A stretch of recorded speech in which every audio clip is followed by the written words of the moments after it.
তো ভাই প্রথমে আমরা এই রিলস ভিডিও দেখবো, তারপরে এর ফানি কমেন্ট গুলো পড়বো। সারাদিন খালি ঘুরঘুর।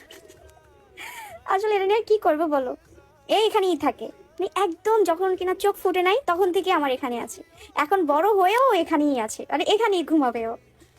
কারণ এখানে অনেক আরাম, তো এর জন্য মানে আমাদের মানুষের শরীর তো গরম থাকে, তো ওই তাপটা অনেক ভালো লাগে। এই বিড়ালের বাচ্চু, সারাদিন খালি ঘুরঘুর করো, হ্যাঁ?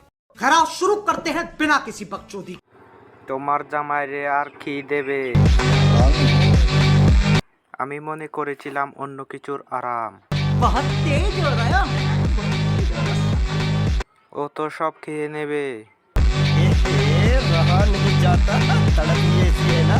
ওইখানে ঘুমালে ভালো লাগে তা। ओ भाई, मारो मुझे, मारो मारो मुझे, मारो मारो। नहीं ये मजाक हो रहा है, एक सेकंड यार। ভিতরে রেখে দেয়, ভিতরে ঢুকাইয়া দাও। কামড় দেয় না ভিতরে? That's the wrong number. গরমও থাকে আবার নরমও।